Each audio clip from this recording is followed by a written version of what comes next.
Hello and welcome to the Bestseller Experiment, where we continue to discover what makes a bestseller and inspire you to start, finish, and publish your book. I'm Mark DeVoe.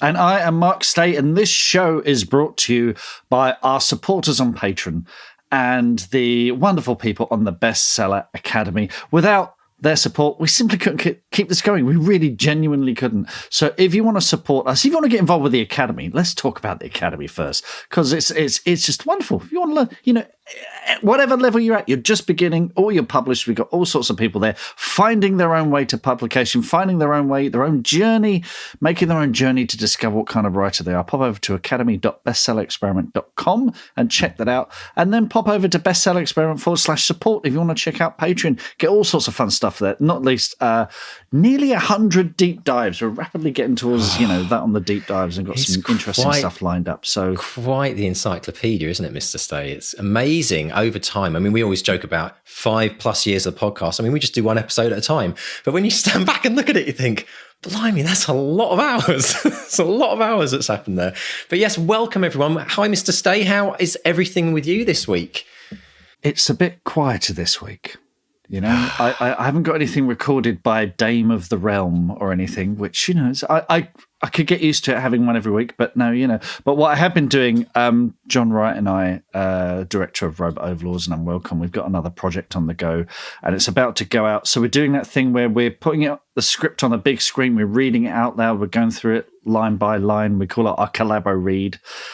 So we're going through that, which has been sort of painstaking, but it's a process part of the process I really enjoy, because it's when it's about to go out to the world, and then we start getting feedback on that. And the other thing, and this sort of ties in to our conversation with our very special guest this week, I've got 2 projects where negotiations are ongoing, and this is where I realized just how much I love and adore and need my agents, and it's something we talk about in the interview as well.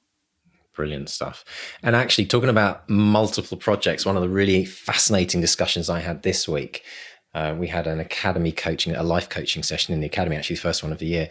And one of the questions that came up, and this is really interesting, is a question about how one of the biggest problems some writers have is they just have too many projects on the go. Guilty as charged. And I can vouch for that. I know you can vouch for that. And so I did a little poll amongst all our academy members, and I asked people who were live on the Zoom call. I said, how many of you have more than one project they're currently working on? And about 60 to 70% of people put their hands up. And so I'm thinking, okay, everyone who's listening to this podcast, I'm sure that number is probably reflective of everyone who's listening. And we went to this really deep conversation and discussion and coaching session around the pros and cons of working on a number of different projects, because there are pros to it. Some people get stuck in one project and they get an opportunity to flip to something else, and it gives their mind a break. But one of the biggest takeaways was we talked about what the biggest problems are with that and how it can really hold back your publishing career and getting things finished. So yeah, it's been a really interesting conversation. So I would say to anyone out there who is struggling with that right now, and it's something that has been a problem all my life, and one of the conclusions was, we're all so creative. We can't just stop new ideas coming up when we're writing on one project. We just can't stop it. I mean, it's just part of who we are. So we have to manage it. We have to actually have a technique, a strategy around how we manage it. So if you're interested in listening into that coaching session, we actually have all of the coaching sessions on the Academy recorded. So if you come and join the Bestseller Academy, you can access, it's coming up to now about 40 to 50 hours worth of coaching on both craft and on really important subjects like, what do you do when you're working on too many projects? It's absolutely fascinating conversation. My tip is, try not to have them all at the same stage of development. If you've got one where you're just starting out making notes, and then you've got one where you're in the thick of a first draft, and you've got one where you're polishing it off, I find that's quite manageable, because you're exercising different parts of the creative brain. Yeah. And also notebooks, that big stack of notebooks. Love a notebook. Always keep the projects separate. You're going to have to have, Mark, a new a new bookcase. You can see anyone watching this on YouTube. You can see Mark's a lovely bookcase in the back with all his Empire magazines. But you're going to have a brand new bookcase just for your notepads because they are just filling up, aren't they? Funny you should say that. Really? I am going to be ordering a few more IKEA Billy bookcases. There are going to be changes to this background here because nice. I have run out of room, and because I've believe it or not, that is in some sort of order. Yeah. Sort of, and I'm gonna be moving stuff about. So watch this space, YouTube viewers. Watch the space, and then watch the space disappear as Mark fills it with fills it up again. Yeah. But talking of books in different stages, that leads us very nicely onto our guest this week because it's something that's good talked segue. About, right? And I found that bit really interesting. So, Mark, tell us about our lovely returning guest, Samantha King. Yes, Samantha King, she originally came on episode 51, and I'll put a link to that in the show notes so you can check that out. But she's a former editor, and Samantha is fascinated by stories that tap into our darkest fears and expose our secret longings. And she's explored that in what they call domestic noir in her books The Choice and The Sleepover. But her latest novel, The Secret Keeper's Daughter, was inspired by a worry box, and it taps into themes of parental paranoia and children's mental health. And we discuss, among other things, putting your worst nightmares on the page, life as an author beyond the debut, and writers' mental health through the highs and lows of a career. This is a good one, folks. So let's jump in and listen to Mark chatting with the lovely Samantha King. Samantha King, welcome back to the Bestseller Experiment. How are you today? Thank you very much, Mark. I'm very well and delighted to be here. Oh, well, we're delighted to get you back. Now, a lot has happened since we last spoke, not least another 2 books at least. But yes, tell us about your new book, The Secret Keeper's Daughter. And I'm absolutely fascinated by this idea of it all was inspired by a worry box. Tell us about that. Absolutely. So the worry box really was the start of my beginning to think of an idea for my 3rd novel. And it was something I'd used with my own kids at home when they were anxious, and I'd get them to post little notes in it, and then we'd chat about what they'd written and so on. And I was cleaning up one day, as you do, going through the kids' wardrobes, and I found this old worry box, and I started to think, what if a mum found horrible notes in it and it set her imagination going? It set my imagination going, and I started to imagine what these notes might be. And that's where the idea came from. Okay. I mean, you're all about putting your worst nightmares on the page, aren't you? I remember this the last time we spoke to you. This is, in some ways, I kind of do a similar thing as well. You take the thing that you fear the most and you put it on the page. Is that sort of writing as therapy for you? And how does that come out in The Secret Keeper's Daughter? I think it is absolutely therapy for me, and writing. I think for most people who write, there's an element of writing out their own fears, their own worries, figuring out stuff about people they know. And for The Secret Keeper's Daughter, it worked on a number of levels because I really wanted to write about parental paranoia. What we as parents think is going on in our children's minds, and we never quite know. So the worry box gave me the chance not only to lay clues for what's going on for 7-year-old Marley in the story, who's suddenly become very withdrawn and quiet, and her mum is absolutely terrified what's going on for her. But those notes also gave me a chance to unpick what had been going on for the mum in her own past, in her own family. So that's very much following a kind of therapeutic process in a way that as you know, even as adults, is what's going on with us now in the current time, and then what we can unravel from the past. So the worry box was a vehicle for that, and the story kind of took off from there. Excellent stuff. And it's your books have evolved, I think. I mean, they all have this kind of I think you call it domestic noir, which is they take thriller genre elements, but you put them in an ordinary household. You know, you're not one for the big high concept thing. You're one for putting it in people's living rooms and bedrooms and kitchens. So why are you doing that? Absolutely. I mean, I think I love a high concept thriller and something that is kind of, really out there. And to a certain extent, my debut, The Choice, was a little bit more high concept. It was very much in the coma state of the central character figuring out what had gone on, how she got there. But I think for me, the really darkest fears in my life are so ordinary. And sometimes in fiction, I think, there's a danger of thinking you have to have something really extraordinary or dramatic happen for a character to be terrified. And when I wrote The Sleepover, my second book, that was based on the fact that one day our daughter seemed to have gone missing on the way to school. And it was a matter of, half an hour, but that half an hour was enough to make me question absolutely everything. So a very small event can feel huge in the domestic realm. And that's where I really like to write. It's just in the small details of everyday life that we can all relate to with our partners, with our friends, with our kids. To me, that is far more terrifying than a police drama, for instance. Mm-hmm. Do you get sort of feedback from your readers letting you know that's what they like about your stories? Is that why you've evolved this kind of domestic noir genre for yourself? I think so. I mean, nothing sort of makes me happier than when a reader says, "Oh, that happened to me in that way," or "I worry about that," or "That's something that really sort of preoccupies me and my family, and I related to that character." And yeah, that's what I try to write: characters that we can all relate to, and that readers will feel a connection with, and that it really could happen to them. Do you think have your kids twigged that you're basing some of your stories, if they go missing for half an hour, their lives. Yeah, are they thinking, you know what, I'm going to turn my phone off for half an hour just to wind mum up, and maybe she'll get a book deal out of it? Do you think they've twigged onto this yet?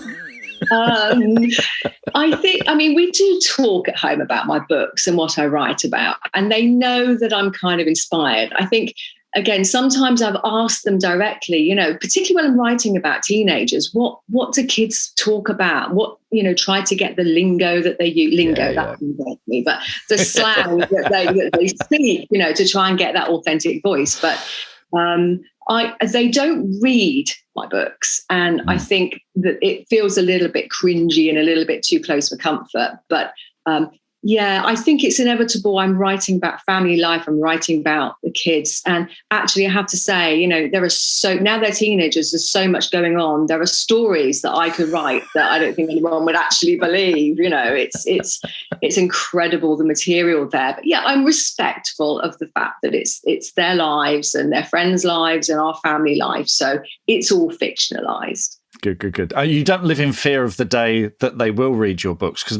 I don't think my kids read mine either. In fact, very few family members of mine read my books, and there's mine. I don't think mine are as personal as yours necessarily. But do you live in fear of the day when they're going to pick it up and go, "Oh, Mom"?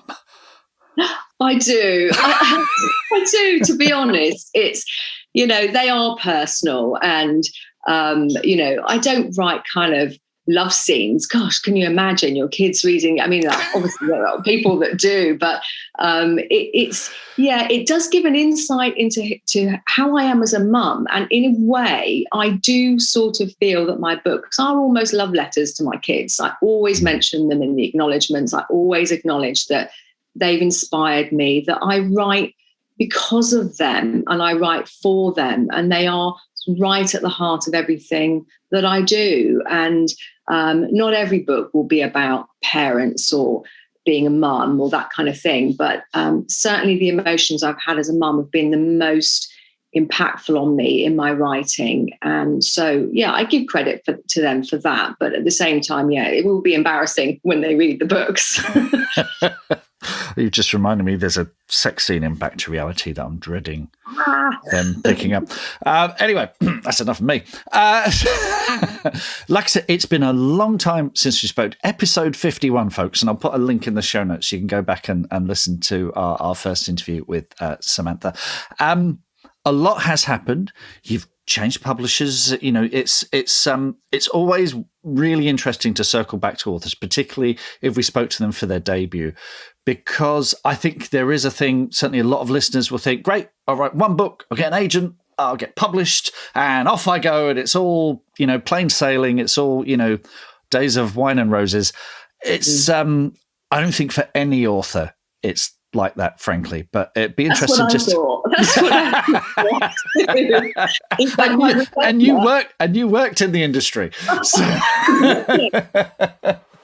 It's so weird because, I had been an editor for 15 years and I knew how it worked. But when you flip to the other side of the desk, and it's very different. And I've learned a huge amount, both about being an author, but being an editor. And I sort of look back and think, could I have done things differently myself? And certainly it's been a massive, steep learning curve from the debut. And I went into that feeling excited and terrified, but it's hope and expectation. It's all before you. The mountain is to climb. And what I didn't realize is that further you get up the mountain, it grows. There's another mountain, there's another peak, and there's a few little avalanches coming at you, and you slide down this way and you find your footing again. And so it's a mountain range rather than a mountain. And as long as you keep remembering where you want to get to and enjoy the view. I'm going really down this mountain analogy. I'm loving this. I'm loving this. Yeah. Enjoy the view on the way up, because you don't know how far.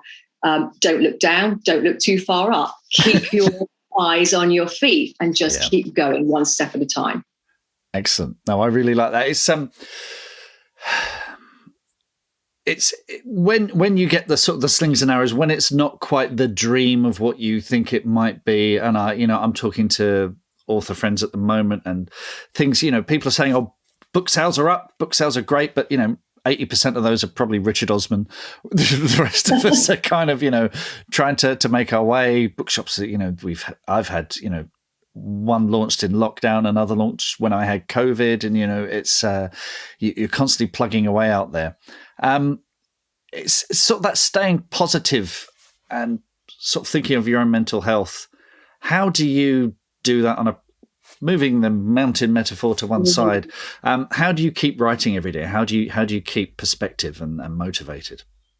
That is a very good question, and it is tough. And you're absolutely right that it's, there are highs, there are lows. Highs being great reviews, seeing your book out there, holding it for the first time, getting comments from readers. That's all brilliant. And the lows, occasional bad reviews, books not selling as well as you would hope, or, things there's all kinds of things that can go wrong, as it were.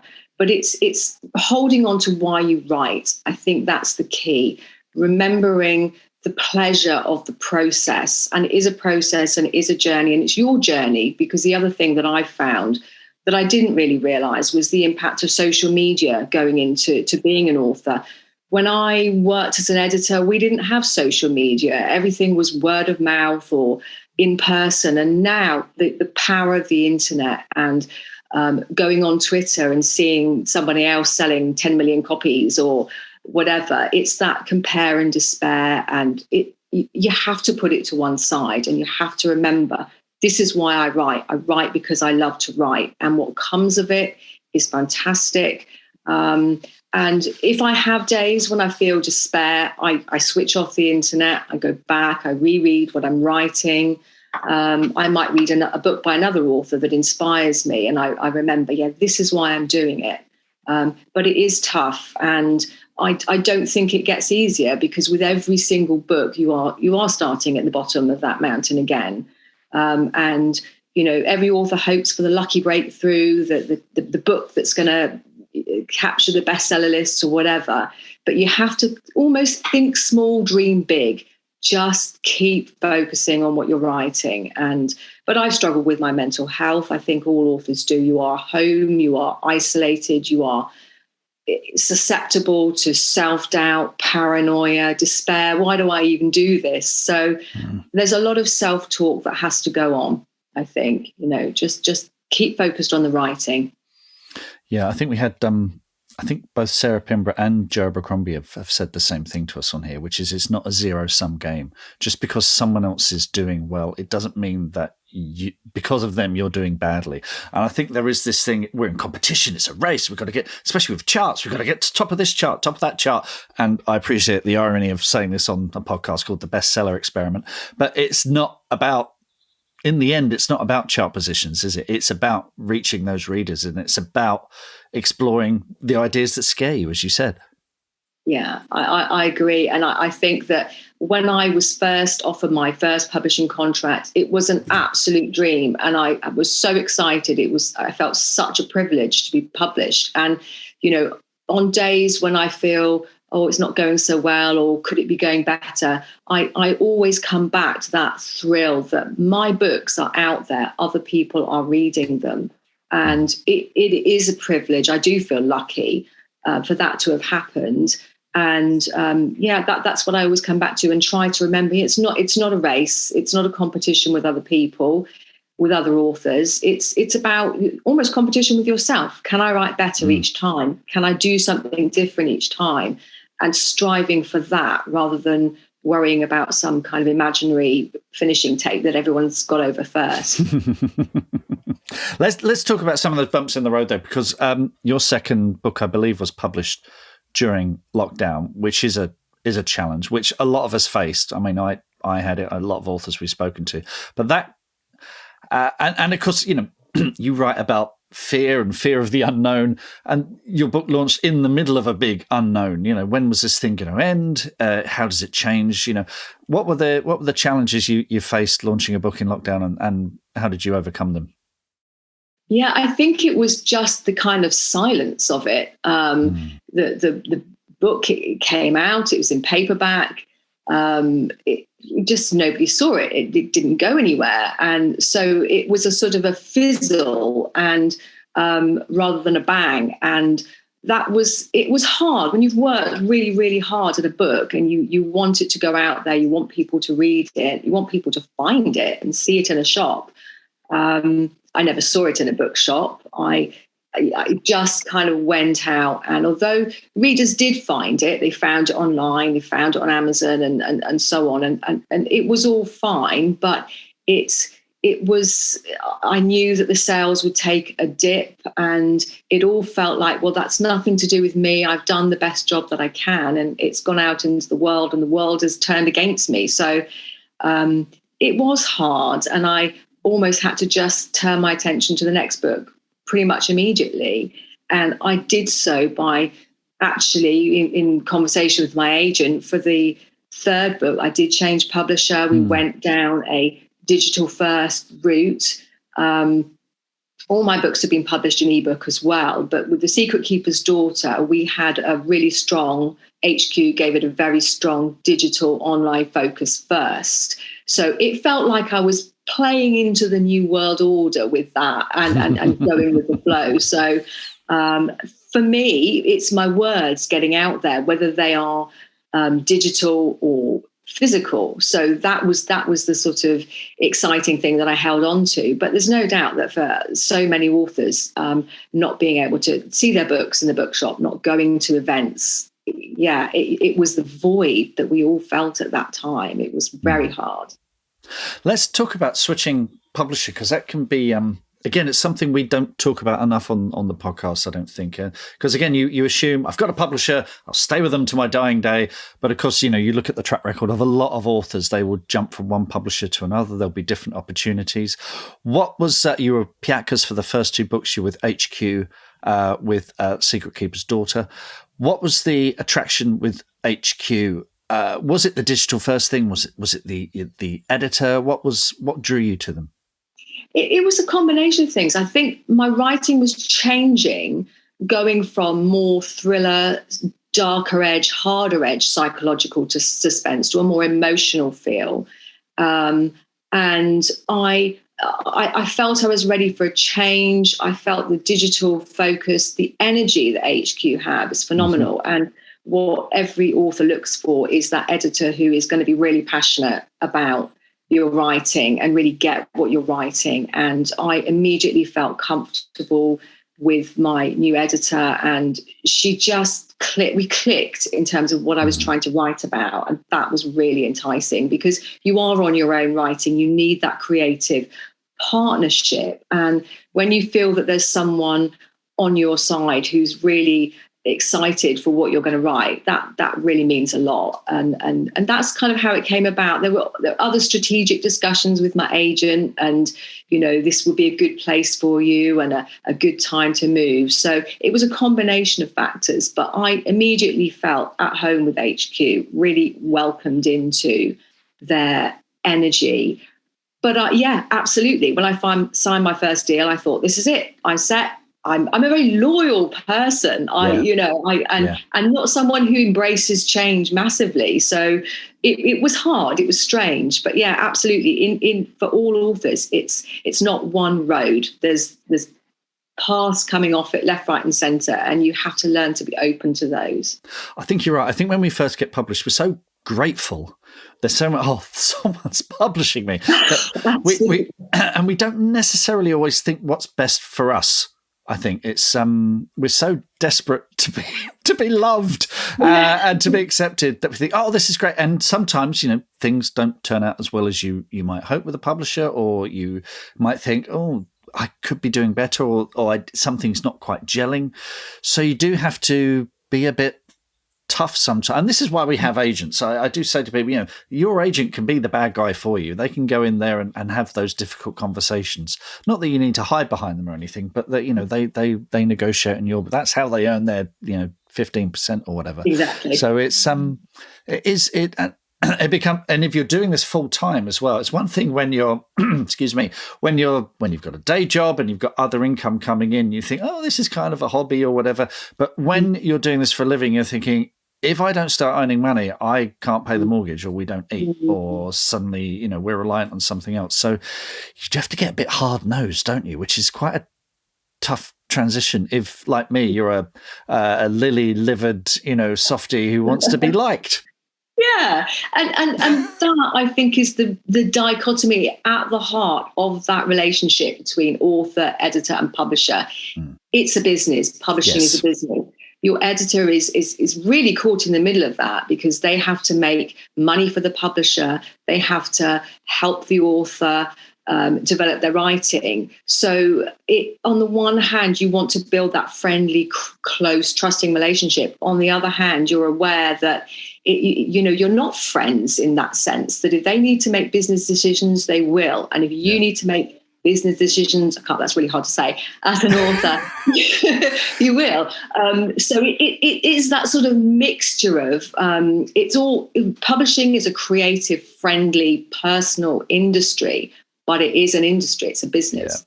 Yeah. And listeners, it is quite early in the morning, so phrases like business decisions are very, I don't know about you, I need another cup of tea. I need more caffeine this morning, Samantha. What's coming next from you? So I am, as ever with every author, there's a book you're promoting, there's a book you're writing, and there's a book you're revising, and that's the way it goes. So The Secret Keeper's Daughter is just out in paperback. I'm really excited that it's getting some attention, that readers are enjoying it, and I want to continue to build on that. I'm writing a brand new book at the moment as well, but I've just received revisions for my second book with HQ. Can't reveal the title yet, but I'm busy working on that. So that, again, is in a domestic vein, set around a marriage, a family, and all those, picking those sort of underlying fears that we all have, but that are exposed when something dramatic happens. Fantastic. Can't wait. Well, Samantha, thank you so much for coming back to speak to us again. And let's not leave it so long next time. Do come back and speak to us when the next book is out. It'd be lovely to catch up with you again. And folks, The Secret Keeper's Daughter is out there, along with The Choice and The Sleepover. Do enjoy them all. Don't have nightmares. Thank you so much. I'll speak to you again soon. Thank you so much, Mark. It's been a pleasure. What are your writing dreams? Finishing that book, quitting the day job, becoming a best-selling author? Well, over 4 years, we've studied the advice of over 300 best-selling authors who've collectively sold over 500 million books. and we are excited to announce the Bestseller Academy. If you're ready to take your writing to the next level with accountability, craft, and coaching, your bestseller dreams are now only a click away.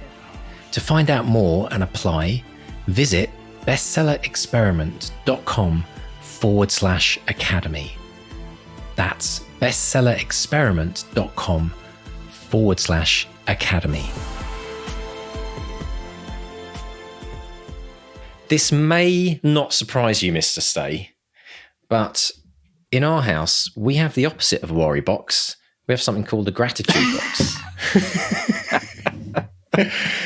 And it's actually... We have boxes of cornflakes. That's as far as it goes. Do you have a swear jar in your house? No, because I'd be skint. I'd be absolutely skint. Brilliant. But yeah, I love that story about the worry box because let's face it. And it's, as a parent, I was thinking absolutely like how this idea of how you just can't ever fully know what your child is thinking about.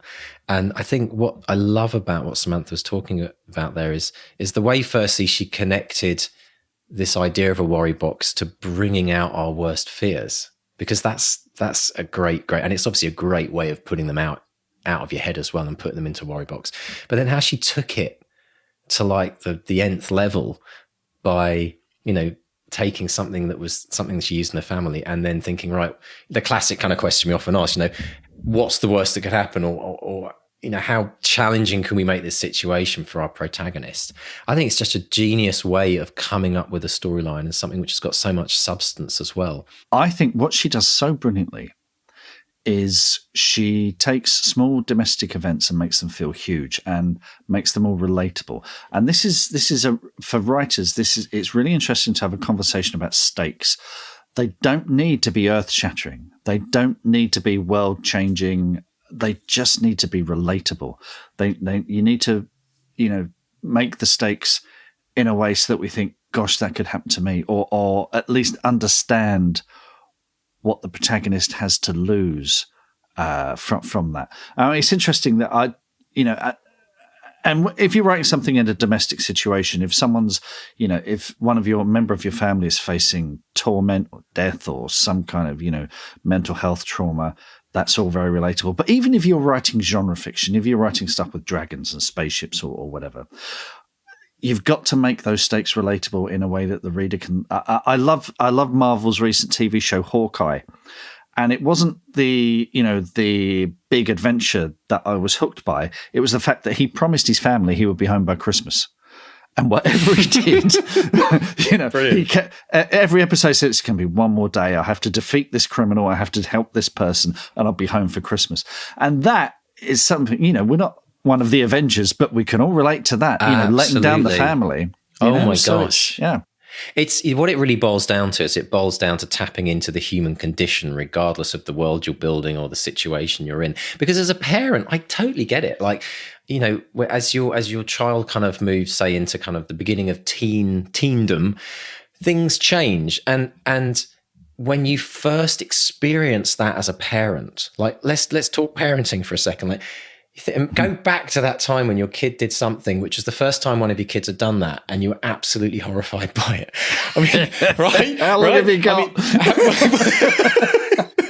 But no, I mean, just as an example. Not this hasn't happened to me, but one of your kids comes home and says, "Mum, Dad, got a tattoo," and you're like, "Okay." Where is it? How big is it? What does it say? Right? Because you go there, don't you, as a parent? And in that moment, it's the most, it could be, some parents might be like, awesome. But some parents might be like, this is the worst thing that could happen. And so in that moment, as a parenting experience, it's horrendous. It's really big. Isn't it? Yeah. Mum, Dad, I'd like you to meet Bubba. Well, funnily enough, my son today, he's already looking forward to his second year at uni, and they're moving out of halls, and he and some mates are renting a house. And so he's signing the documents today. Right, I know. And we're like, has a grown up looked at this? Yeah. So and so's dad has looked at it. And then I got a message about 20 minutes before we started recording. Dad, can I put you down as the guarantor? Oh, that's brilliant. Yeah. Right. So it's the first times of all that. And so I think what's really interesting is, like, I've got 3 children. So I've been through a lot of things 3 times, and it's always different. Bless them. It's always different. But, the first time, I really feel sorry for the eldest child in every family, because they're always the one that either makes the mistake or they're not allowed to do stuff, and then the youngest can do it way earlier. But the point is that as a parent, you kind of relax, I think. I've relaxed a bit. I've relaxed into parenting. I've got an elder teen who's now left home, and I've got a young, just about to be a teen in a couple of weeks, right? So I'm much more relaxed. But I remember thinking back about the fear I had, like the first time your kid walks down to the shops by themselves. I mean, my kids, my parents let me kind of, do stuff a lot younger, I think, than a lot of kids do today. But it's that experience as the parent. So really we can swap, parenting with anything, whether it's writing or whether it's, being a, the child of a family. It's whatever the human condition experiences of how big or horrendous that moment when it happens is for you. It's really, really fascinating, isn't it? Yeah, it really is. And it's grist to the mill for any author, I think. But like I say, it doesn't have to be earth-shattering. It just has to be relatable. And it's so important to because otherwise, if the reader can't relate, then you lose the reader. Simple as that. Yeah, absolutely. And I think actually that's part of the magic in what Samantha does, is that because she really hones in on those relatable things that happen, it helps us avoid getting too complicated or trying to make it too big or clever, really. I mean, it's about really keeping that focus. I mean, if you think about it, I think an interesting analogy is a lot of the most popular stand-up comedians. The most popular stand-up comedians often just observe everyday stuff and laugh about it. And Mike McIntyre is a classic for that. He just takes a situation in his house and then just describes exactly what we know happens in our life, but we all laugh about it because he's just able to give us that kind of view on it because it's relatable. And if it's not relatable, then people wouldn't in some way find it as funny. And again, the same goes, it's about connecting that emotion, isn't it? The emotional journey of what the person's experiencing, both as the reader and the protagonist. So yeah, she's really super good at that. I think as well, one of the other things Samantha said that was interesting, Mark, was this idea of everyday life and the way that when you can relate to the fear, it's a kind of a bigger fear, isn't it? In some ways, because it can be real. Yeah, it's it hits you in the home, hits you in where you live, literally in Samantha's case. So it's it's I think. Again, going back to genre stuff as well, because there will be people going, well, I don't want to write domestic thrillers. I want to write about monsters and goblins and things like that. But I think the most successful Doctor Who monsters are the ones that, the angels, the Blink angels. We've all been in a graveyard and we've all seen something out of the corner of our eye and thought, yeah. Well, did it move? Or, yeah. Or the the autons that all look like mannequins in shops. If you take that everyday stuff and make it scary. Or, kids' toys. I mean, It and the Clown. I mean, yeah. Oh. Clowns, absolutely craziness. Let's talk about family members and reading books. I think this is a really interesting one, isn't it? Because I think actually we haven't talked about this before on the podcast in over 5 years, but I think it's actually a very common thing that many authors experience. And on one level, it's kind of strange because you think, well, of course they're going to read my book when it's done. I think as a first-time author, you think, yeah, of course they're going to read. But they don't, do they? No, they don't. It's really interesting. And I wonder why that is. And I wonder if it's a good thing or a bad thing. I mean, I genuinely don't know. I think Claire read Back to Reality for legal reasons. But I don't think she's read anything else. She's watched my films or whatever. That's easy. Yeah. That's just 90 minutes, Yeah. Committing to a whole book. Yeah. I don't know. Maybe it's just, I I don't. It's weird. I mean, my parents have got my books. They've got them on the shelves. They're very happy, very proud. I don't know if they've read them. And maybe that's for the best. I don't know. But the thing is, I don't write them for them. You know, I know. I dedicated a book to The End of Magic. I dedicated to my mum and dad. I said to mum and dad and all those trips to the library. I don't even think they've read that because they've never bloody brought it up. Oh, but that's, in some ways, I think it's really interesting. I mean, I kind of always joke about the fact that, you know, my family hear me waffling on all day long. The last thing they want to do is disappear off to their bedroom and listen to me waffle on for another chapter. But I do think that it's really interesting. I know that my family read Back to Reality. I think it was as much out of the excitement that it was a debut kind of novel as well. And I always relate to this in music. This is a really interesting one. When you go in and do your first ever gig in the pub, the local pub, and you tell everyone about, I'm doing this gig and it's like we've got this new band together, and you do the gig, everyone and their mother shows up. It's absolutely brilliant. It's like best night. We had people who couldn't get in. They couldn't get in, and they were like, I was thinking, it's all going to happen now because like people are going to be thinking we missed out on this, you know, the next big band couldn't even get in. Second gig at the same venue, month later, tumbleweeds. Literally, it was the 2% of people out of the 100% who actually liked the music. And I think we talked about this last week, didn't we? With Kickstarters, it's like, you know, people, you know, will pledge and they definitely will support you the first time. And that's really awesome. But then the reality really hits. So the second book might not get read by a family member. It might not get read by a partner. To be fair to my mum, I think she came to all my plays, one of which was excruciating. Now, the first one, because it was about, essentially I wrote a play about my mum and dad, and me and Claire were playing versions of my mum. Dad threatened to sue. Gosh, that is awesome. But that went down really well. That was really great. I remember we did a production of Frankie and Johnny and the Claire de Lune, which is a two-hander. So it's me and Claire on stage all night. Okay. It was one of those where I think people didn't make the connection with the film because there's a film just called Frankie and Johnny, and the audiences weren't great. And one night, the audience consisted of my mum. Okay. One person in the audience. So I figured, right, show must go on. But the play opens with the two characters having sex on stage. So we're in a studio theatre at the Maya Studio in Epsom. Claire and I are simulating intercourse on stage, and the only person in the audience is my mum. Oh. And then at the end, she sat there, gave us a little round of applause. I said, you could at least give us a standing ovation. So that wow, it's like confessional, isn't it? That was, it was pretty. That's kind of like the reverse.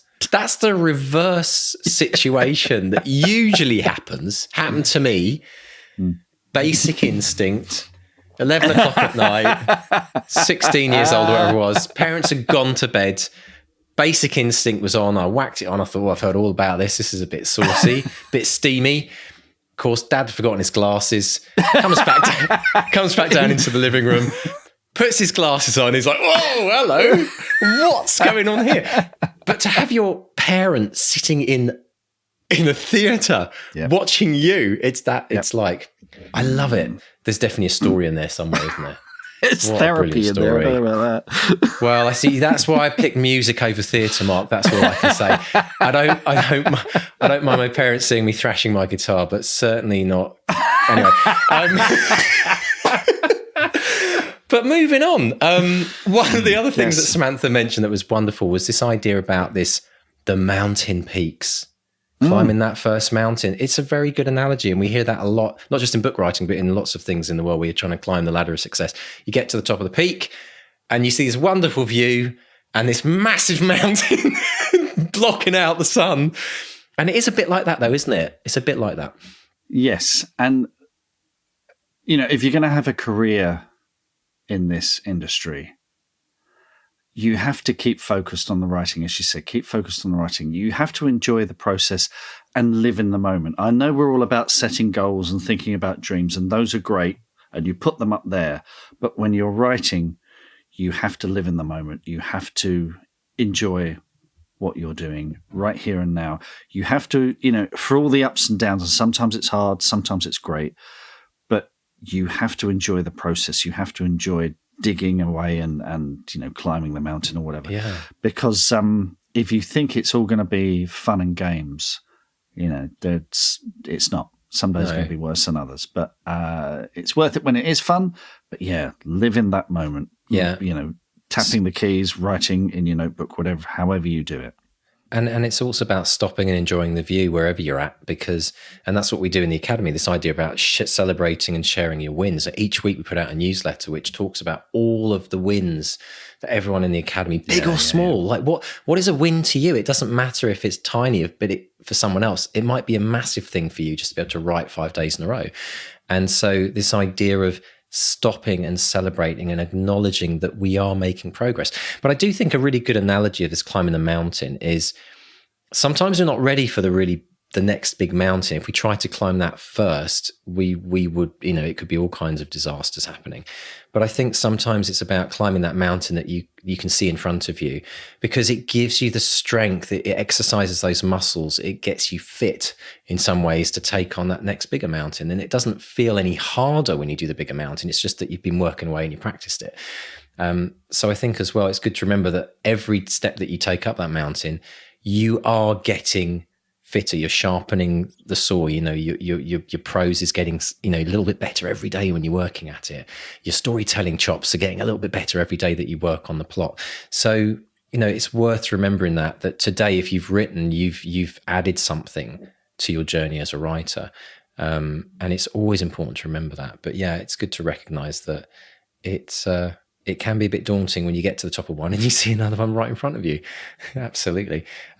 Compare and despair. That was a thing I'd not heard of before about social media. I like that. Compare and despair. There's definitely a lot happening on social media right now, isn't there, with kind of backlashes around the things that aren't so great about it.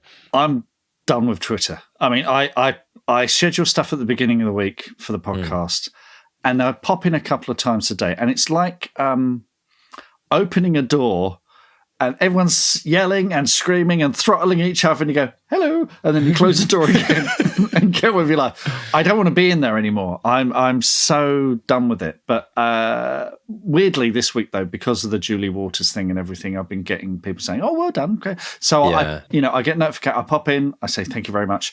But it's not good for you. And the thing is, it's a tool that we have to use as an author because it's a great way to reach out to readers.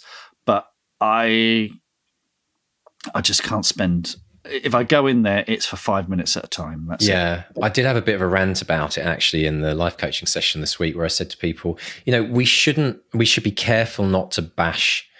Like a knife can be a weapon, or it can be a tool depending on how it's used. I think using something like Twitter, using something like Facebook, go in, use it, and be focused about what you're using it for. Like, it's great if you want to promote an event that's happening, if you want to, talk about what's happening with a new book, if you want to go and congratulate people on things they've achieved. I think that's a really great vibe.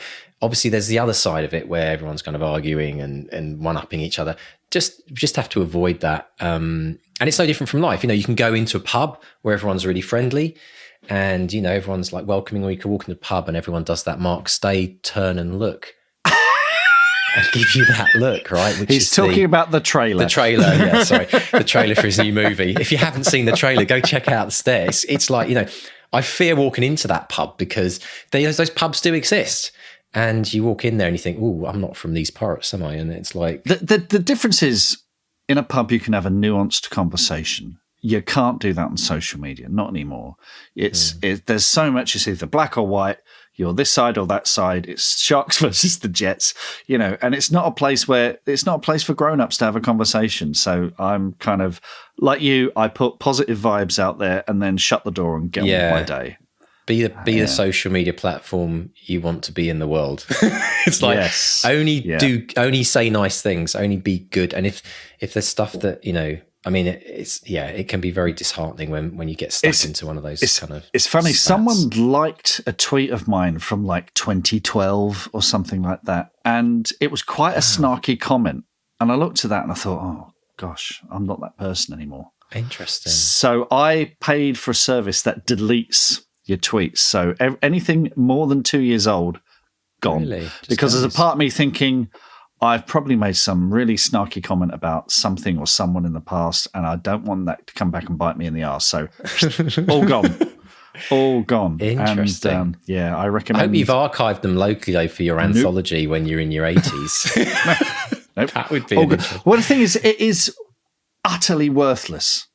Utterly, there's nothing I've written on there that I'm proud of, frankly. It's either thank you very much, or or whatever. It has no value whatsoever. It's a gushing sewer. So I'm kind of done with it. Like I say, I pop in and say hello and thank people, and I schedule stuff at the beginning of the week. So it's a bit like a sandwich board as well. Buy my book, blah blah blah, or listen to the podcast, whatever. Yeah. And then that's it. Yeah. It's interesting. And I think everyone has a love-hate relationship with social media. I always see those posts and I always laugh when I see them. I'm done. I'm finished. I'm never going to be here. Just saying goodbye to everyone. I'm finished. Bye. I'm going. And then they go. 2 days later. 2 days later, you see in the comments further down, I just popped back just because I was expecting a message. I didn't want to feel... And then 2 months later, they're like, every day. Yeah. But do you know what that is, though? Do you know what that is? It's the nature of social media, in that it has this, it is addictive. I mean, we told a story. If you go back to the BJ Fogg interview I did, the guy that gave the guy who started started Instagram, the idea for Instagram, it goes down to behavioral psychology. Like, these people who build these systems they know every single weakness that we have as a human being, and they've baked it into the system. But we're going to get there, Mark. I think the internet is still a kick-in teen. It is really big scheme of things. I know it feels like it's been around forever, but half our life we didn't have the internet. It's still all screaming and yelling. I think there's going to be a lot of good things that are going to change. I've heard a lot of great ideas around different new social media platforms. Facebook won't be around forever. No. I know that. I had 200,000 fans on MySpace. See how that panned out. So, but yeah, very, very interesting. They all came to your first gig. They did all come to my first gig. They did. And then Facebook closed and they didn't know where my second gig was. Because even though I promoted it, no one was there to read about where it was happening. Absolutely nailed it. Brilliant. Oh, Mark, let's dive into some social media this week. I know there's a lot of good stuff happening there. After that big rant, of course. Yeah. Let's not call it social media anymore. Let's talk about the wins of our listeners and academates and experiments, wherever they were posted. Okay, where do we start? So Robin Sarti, who runs Bellwood Books and is, a member, has been a member of the Academy, a member of the best, been supporting us since day one, I guess. Just amazing, much valued member of our community. She's published 6 journals this month under Bellwood Journal. So she started with the idea of a reading journal, and it blossomed from there. So she's done a writing journal, a focus journal, a recipe journal, a dot grid notebook, and a reading journal. I'll pop a link in the show notes to that because it's such a lovely idea, such a simple idea, and beautifully done. They've got beautiful covers. So Robin has published poetry on Bellwood before. She's also done the sort of adapted fairy tales as well, anthologies. So big congrats there, Robin. Great stuff there. Lynn Clark, I just want to give Lynn Clark, she's because she wrote as Joe Sordoni, and she's just updated her website, and this is something we've been talking about in the Academy, having a presence away from social media, having your own website, your own sort of flag in the internet. And so she's just been polishing up her new website. So it's www.joesordoni, so that's JoSordoni.co.uk. And one of the reasons I'm plugging it is because she did my favourite fantasy writers of all time, and I'm in there. Thank you, Lynn. Thank you very, very much. So, yeah. Well, congratulations, congratulations, Lynn, as well, because we're developing this idea in the Academy called the Milestones. And the idea is that there are certain milestones, big and small, that we all hit in our journey. And one of those is launching your writer's website. So congratulations for hitting that milestone, and fantastic. Super stuff. Now, WJ Kite, also a member of the Academy, he did, and you and I were judges on this, weren't we, Mr. D? He launched a writing tournament for young writers based around the theme of border reavers, which is what he's writing his novel about. And we got to read the shortlisted entries. They were terrific. Yeah, they were really, brilliant. really, really well written. And there's two categories. There's what is it? There's I think it's 8 to 12, and then there's the teens. And they've been published in this anthology on the Border Reavers. And again, I'll put a link in the show notes to this so you can check that out. Really, really good. There's a wonderful YouTube interview with the two winners. And I tell you what, they're so erudite, they're well read. One of them's talking about Edgar Allan Poe. I didn't even know who Edgar Allan Poe was at that age. So the future of writing is in very, very safe hands. You can rest assured. Definitely. On that. So it's absolutely brilliant. I mean, WJ Kite, here's an example of someone who's, came into the academy, is working on his own career as a writer, but has kind of given back into the world of writing by spending a lot of time. And this was planned over I remember he asked us about a year ago, didn't he, Mark, if we would actually be the kind of finals judges. And just before Christmas, we got this lovely Word document with all of the finalists, and we had to then read through them. But what I loved about this whole project was the fact that you don't have to wait. You don't have to wait until you're Michael Connolly or to kind of start putting back into the community. And it's such a brilliant thing that William's been doing there. I think it's so important to kind of give back to the community, and to anyone out there who's doing that, who's supporting young writers, who's supporting your local library, who's supporting independent bookshops. Good on you, and good on you for making all that happen, because it takes every single individual one of us to do that, to keep all of these great things going and paying it forward to the next generation. Absolutely brilliant. It was a real privilege to be a part of it. It was, also, we mentioned last week Jan Carr her unboxing video and the lovely smile on her face. Well, I got a smile on my face today because my copy of The Wonder Girls Resist arrived. Brilliant. She did this on Kickstarter, and it is such a beautiful cover. Bit of embossing there. Beautiful cover. It is fantastic book. She did this all through Kickstarter, and can't wait to jump into. I got the level where I get a little badge as well, so I've got my little badge there too. It's like Christmas every week for us, isn't it? In the bestseller experiment, yeah, absolutely fantastic. Oh. And let's end the social media roundup with a public declaration, and this is from Jeff White. So Jeff has. As have a lot of people, have had a tough old year. So meeting the 2021 declarations has been a bit of a chore. So, going to throw in things like COVID and losing family members. And, it's been pretty tough. So Jeff says, so for various reasons, a lot of my goals last year were not met, which means I'm being kind to myself this year and trying to be more realistic about what I will actually be able to accomplish. So I will publish The Swordsman's Descent by the end of June, 6 months after I thought I'd have the book out. I'm also going to concentrate on getting my freelance copywriting side hustle going. One of the reasons I've struggled for writing time is I've had to take on a lot of poorly paid part-time work. Freelance copywriting will pay 4 times the hourly rate. So if you're looking for a copywriter, Jeff's your man. Then he's going to plot the next book, The Dragon's Bond. His goal is to have a 0 draft of that written by the end of the year. So, Jeff, they're in the diary. We're all there to support you on the BXP group on Facebook. We're cheering you along all the way. So good luck with that, Jeff. Brilliant stuff. And if you have a dream declaration, hey, it might be the end of January, it'll be the beginning of February. It doesn't matter. Forget about time, 12-month cycles. You made that up anyway. Tomorrow is a brand new day, and you start your new writing tomorrow. So send us your dream declaration at any point during this year if you want us to pop it in the diary, read it out, and give you that accountability that you need. It works, folks. It absolutely works. If you want to go beyond that, we ask all of our Academy members to write their dream declaration out on the website, and then it kind of gets tied into their journey, if you like, on the Academy as to what they're aiming to do. And then they're kind of doing it with a group of other writers who've all put their dream declarations out as well. So it's a super, super way of, kind of having a band of merry writers all kind of inspiring each other along the way. It's absolutely fantastic. So come and check out the Academy.